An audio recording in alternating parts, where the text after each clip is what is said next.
Hello, welcome to the final regular season edition of Fourth Down Magazine's Fourth and Goal, where we break down everything going on in the Mid-Penn Conference. It's a lot this week, and we're going to bring in one more big guest before we hit the postseason, and we'll try, as always, to have a few laughs. I'm Jake Adams, host of the show, here along with analyst Andy Shea. Andy, happy week 10. Happy end of the regular season. You can look at the power rankings as much as you want now because they matter. There you go, folks. Andy Shea's stamp of approval on the power rankings in week 10. Andy, I want to dive in right away. We got a lot to cover this week because there's a lot that's happened this season. There's a lot that we have going on Friday night. I want to start by taking a different approach and looking back a little bit at the 2023 season before breaking down a couple of the big games that we have. It's a huge league that we've got here. It got bigger a couple of years ago with the introduction of the Liberty division. So Correct. a lot that's happened like basically every year. If you had to pick one, what or who has been your biggest surprise this season? Yeah, so that's tough. I only get one, right? Because I'll make Yes, I'll make our guests only pick one. I'm gonna go West Perry 9-0 going into the final week of the regular season. good one. That's probably the biggest surprise for me. Right? We knew the Mustangs, we knew the parts the Mustangs had offensively at the top end of there, right? We knew they had the quarterback, we knew about the wide receiver.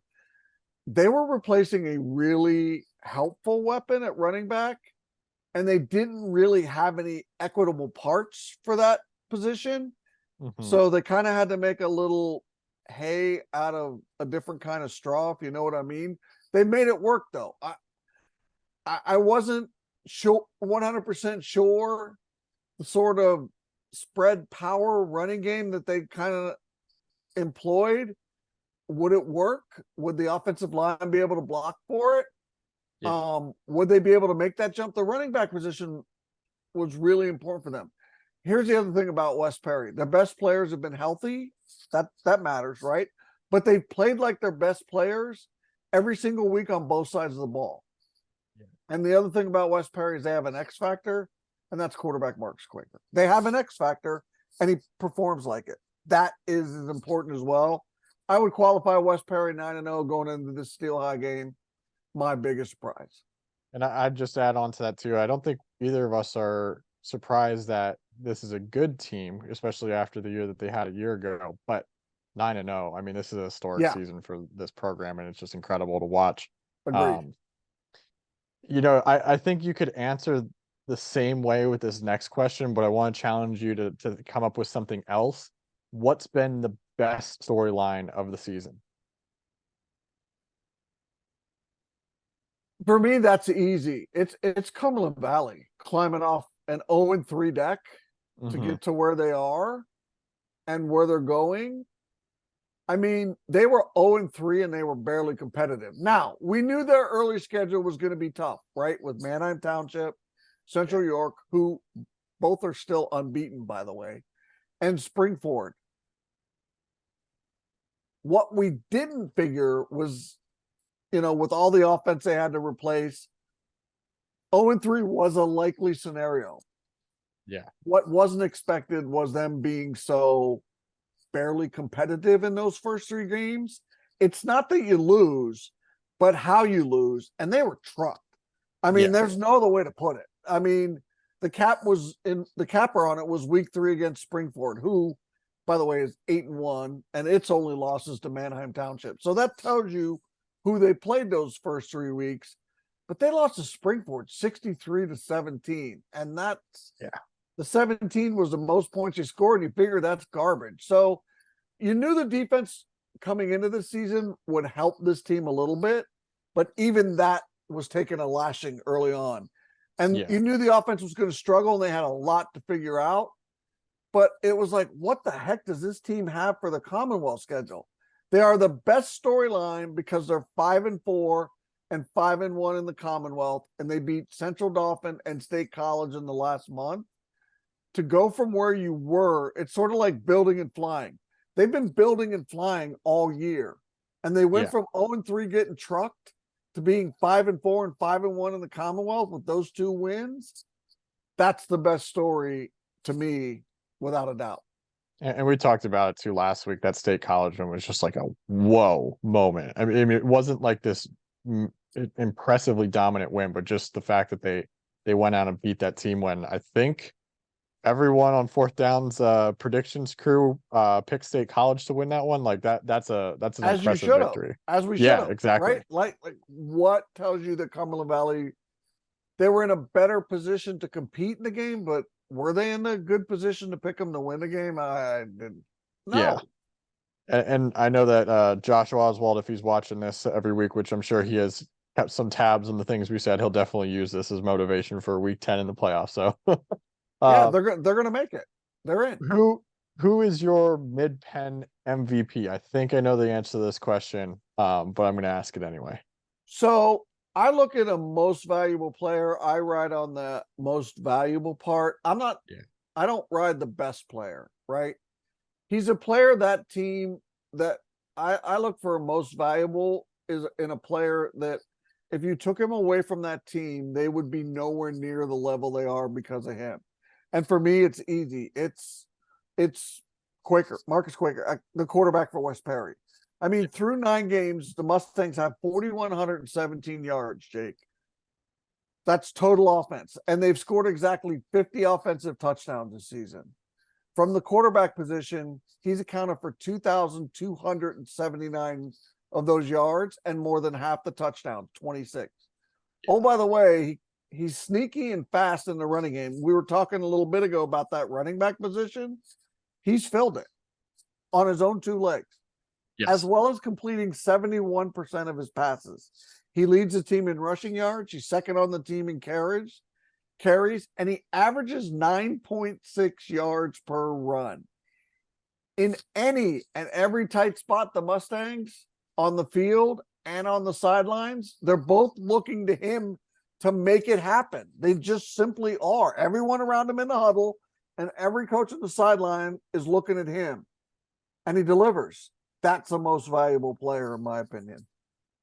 And the mid-pen does not do end of season awards across the entire conference because each division is broken down by different classifications. But if they Right. did, I I can't imagine that Quaker isn't at a minimum number 2 on that list. He's been downright incredible this year, and it's not like he broke out in any sort of way. Everyone knew this year he was the guy, and he still Right. put up just unreal numbers. Is he the Um, best quarterback? No, he's not. no, We know that, right? That's not what the definition of most valuable means to me.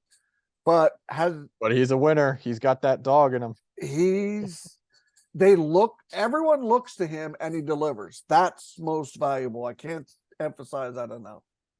Well, we've got a guest coming on here in just a sec. He's also in the middle of a pretty darn good season for himself, so we'll take a break here real quick and bring him on. Our guest this week is fresh off a 112-yard, 1 touchdown performance in his team's 4th straight win. He's got 950 this season, 13 touchdowns, and his Colts are 8-1 and sitting pretty in the District 3 Class 5A power rankings ahead of the regular season finale against Milton Hershey. Joining us this week, Cedar Cliff running back Eric Shriver. Eric, welcome to the show. Thanks for joining us. Thanks for having me. So, you've got 50 yards to go to reach 1,000 for the first time in your career. You're a senior doing it. You obviously had to wait your turn to get to this point. So, when you entered the off season, between junior and senior year, was this one of your goals? And what does this, potential milestone mean for you? Yeah, I mean, it was definitely one of my goals, especially because last season, not having a junior year because of an injury, it was Right. definitely something. 1,000 yards. It's definitely something I wanted to accomplish. So, Yeah. Cool. I just want to say up front, excuse me, I got a cold. I'm fighting it tonight, gentlemen. Cedar Cliff is sneaky good this year. The only loss is McDevitt. Everybody in the Keystone loses to McDevitt. It's just the way it is. I saw you guys early against Mechanicsburg, and I was looking for some flash and pop, and I was like, there wasn't a lot of it. And then I came away realizing they're better because they're not necessarily a very flashy, full of pop team. You guys run the ball. You run it. You have twice as many rushing yards a season as you do passing yards.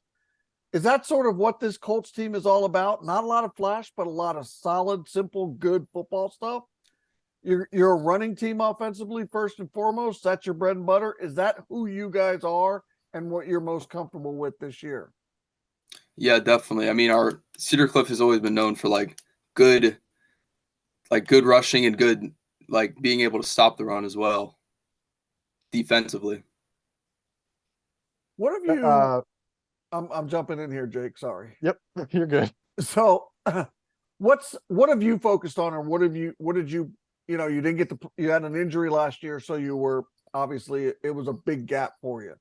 What were some of the things you kind of worked on and focused on and developed and knew you needed to get better at as a running back that you can see, as you do watch your own tape through the course of the season, because everybody watches themselves to get better these days. They should. Can you see something that you worked on or that you've been focusing on that has come along for you this year? Can you share a little bit of that with us? Probably gaining weight because I've always been pretty small. So over the summer, I've definitely tried to eat more, stuff like that, lifting heavy as well. Where'd you start at? And where'd you go from? Where'd you get to for this season?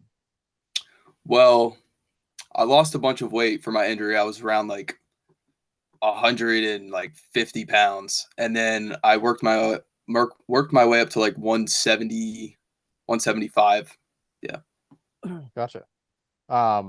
You guys broke out pretty fast this season. You've had a couple big games, along the way. What, in your opinion, was the best game that you specifically had, or maybe even it was just a particular play that really stands out in your mind? Probably Lower Dolphin. Yeah. I mean, they're always a pesky team, and that game was pretty close too. So I would probably say Lower Dolphin this What year. stood out about the way you played in that game that you're most proud of? Well, my touchdown was kind of the seal the deal type of thing. So kind of that I was pretty proud of that. What was the turning point? That's for you guys against that, because that's a 50-50 game, right? It's a 50-50 game kind of going in. You believe you're going to win because that's what, players and teams do. They're like, we're going to win this game. But on the bench as the game goes along, you're like, okay, this is definitely going to be a tight one. What were some of the little things you think you guys took away from that and that you did well in that game that made a big difference that you can recall? Because that's a big win. That keeps the momentum rolling, keeps you guys, a one-loss team only losing to McDevitt. That's a big deal. I'm sorry. People don't want to say it, but I'll say it out loud. If your only loss is McDevitt, you're a pretty darn good football team. What was it about the Lower Dolphin game that grabbed you after you were done and looked at it? Well, one thing was being able to keep our composure during that game. Throughout the whole game, it was kind of back and forth. So just keeping calm and stuff like that, and just trusting each other really is what it came down to. We've had a few running backs just in your division on this season, but whether it's within the Keystone or elsewhere, is there a running back in the Mid-Penn that you like to watch or have seen highlights of this season, just kind of gone, wow? Probably Angel Cabrera.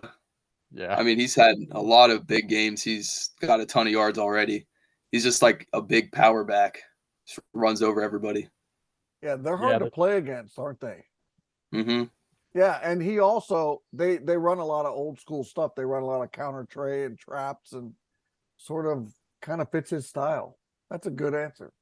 That's a good answer. All right, I want you to give me before I put you on the hot seat, Eric, I want you to give me that a sort of what you guys would classify as what I call them. They're no-name guys, right? They're guys on your teams that are there's a guy on your team that's carrying water for you, but isn't grabbing the attention. He's out, every good team has one of those guys, right? It's the guy nobody really knew about for the season. Maybe even you guys didn't even know about him, but he's carrying water for you as you get ready for the second season. Who's that guy for you for Cedar Cliff this year, and why is it that guy in your opinion? Only get one.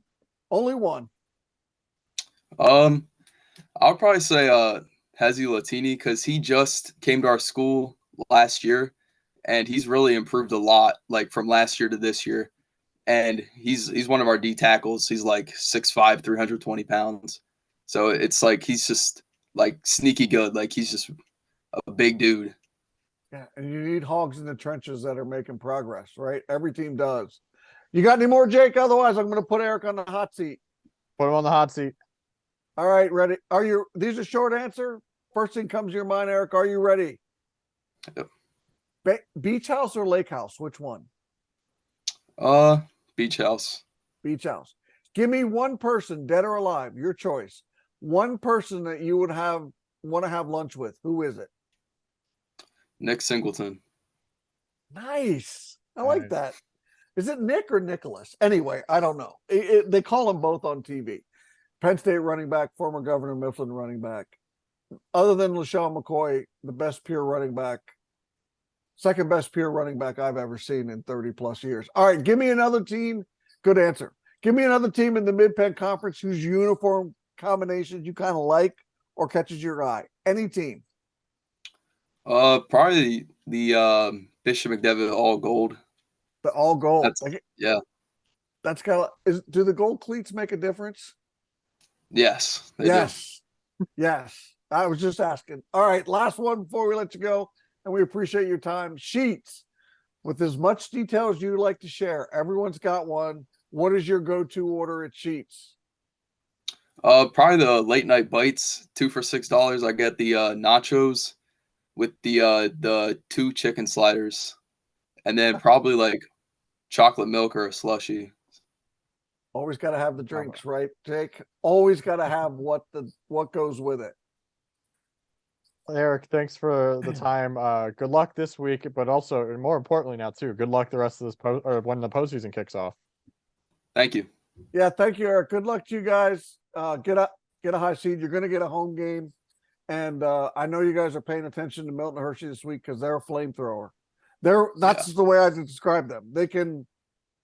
You can step on them and keep them down, or they can light it up really fast. They're a really dangerous, scary team if you're an opponent, because they could be one team or they could be another. You don't really know which one you're going to get. So good luck to you guys this week and stay healthy. Get that 1,000 yards. All right. Thanks again to Eric Shriver for joining us on the show today. I want to spend our final few minutes here talking about the game of the week. And I know 2 of the 3 questions I asked Andy resulted in West Perry questions here, but there's no doubt about it. It's West Perry Steel High is the game to be at this week. I don't care if you're a fan of another team. You need to be up in Elliotsburg watching this game. It's battle of 9-0 teams in the league that will decide the Capital Division. They're 2 of the final 5 unbeaten teams in all of District 3, and they're in the same division. In the Mid-Penn Capital, it doesn't happen very often. Can't remember a Week 10 in my 10 years covering Mid-Penn sports with this kind of juice behind it. So let's break down this game a little bit. I want to go kind of inside the matchup a little bit with you, Andy. With your experience here. West Perry's offense versus Steel High's defense. What do you see on this side of the game? Who has the advantage? What's the key? What's your breakdown? So I think you can go right at Steel High a little bit and make some hay. You can, but you can't get too far behind them because then you're in their wheelhouse, right? That's when they pin their ears back. That's when their secondary starts going for picks and starts, making you one-dimensional. I liked West Perry's plan against Trinity. It surprised me earlier in the year. They kind of kept everything kind of bottlenecked in, and they went right at him. Yeah. I think that might be a solid plan to replicate for the Mustangs here, because I think Big Spring has shown. I think Trinity showed a little bit more last week. You can go right at them as long as you're keeping up on the scoreboard. You can go right at them and make some hay. That's the best West Perry offense versus Steel High defense plan that I can see. All right, flip it around now. Steel High's offense versus West Perry's defense. What's the key? Who's got the edge? What's the breakdown? This one's tough because the Rollers, they're the ultimate, other than McDevitt, and I argue that Steel High's probably got even more firepower in terms of balance. Mm-hmm. The high end gears, 4th and 5th gears, belongs to McDevitt, but Steel High has a pretty high 4th and 5th gear of explosiveness that they can tap into at any given moment. They're a running team that can shred you down the field with little or no warning. So if you're the West Perry defense, you have to hold on for dear life and try to find those little victories inside the game and stack them 3 and out, maybe a turnover, one or fewer explosive plays in a quarter. I think that's going to be important. And for Steel High, explosive plays come in many shapes and forms, right? They come in long runs, throws down the field. They can return a pick six in a blink of an eye. So you have to start stacking little wins of those kinds for West Perry when they're not on offense. They have to stack those. They can't get too far behind because they're just not built to simply throw the ball down the field and score 47 points or 49 points and run with Steel High. I don't think they can win that kind of game. Yeah. I think, if I were to extrapolate this a little bit, if you have one explosive play allowed per quarter, let's say that each one of those plays is a touchdown, that's 28 points. If you're West Perry and you allow Steel High 28 points in a game, you got to feel good about your chances. Not guaranteed to win because you got to score 29 there, and that's a tough task against that Rollers defense. But 28 points allowed is giving yourself a chance. Don't forget too, Jake, 3 and out is a turnover. That means you turn the ball over back to you. 3 and outs are important. They're not easy. I'm not saying any of this is easy. Yeah. I'm just saying they're all small factors and they have to stack a few of those up. So kind of lightning roundish here. I got last few questions about this. Who or what is West Perry's X factor in this game? West Perry's X factor has to be discipline. It's a marathon path to victory for them. If there is one, it's not a sprint. Steel High might provide you with some help with some mistakes, like penalties, for example. They're not gonna be bothered being in a tight game. They've been tested this year. Make it as hard as possible for them as you can, and that requires an unsightly level of discipline. That's the X factor for West Perry. Can they stay in it by staying disciplined? And for the Rollers, their X factor is? Yeah, I think I'm not going to players. I think they can just be themselves. In this game, if the Rollers are who we know, or that they are who they think we are. They are who we think they are. We know who the Rollers are. If they are who they are, they won't have any problem getting a victory in this game. They are cocky per se, and they have been pushed and challenged, but this won't be anything new for them. It really won't. Yeah. All right. And on the record here, who wins this game? Yeah, it's Steel High. They're just built they're built for what West Perry is going to bring to the table. I really believe that. I think it's I don't want to say a lot of times football comes down to matchups, and Steel High has a lot of matchup advantages that I can see. Doesn't mean West Perry isn't capable, but the when you're picking, you look at matchups, and what Steel High's got them.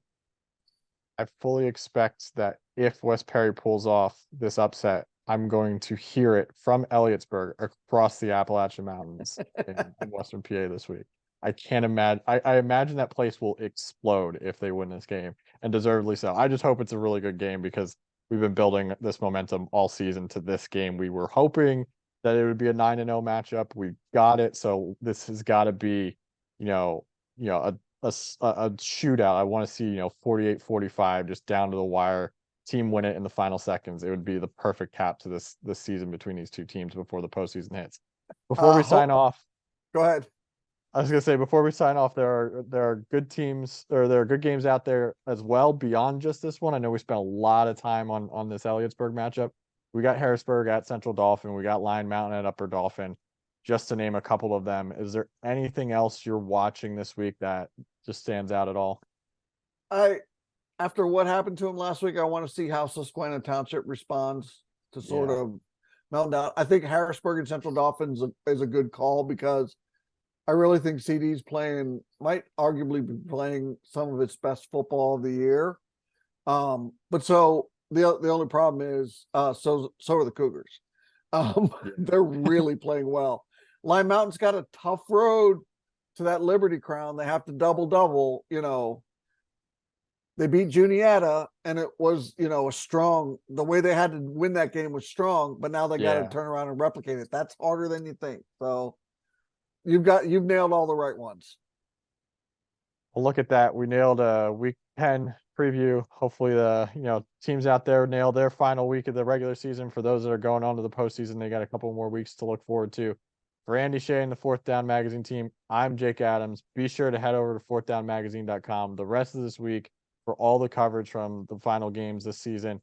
And we'll see you next week with round 1 of the playoffs.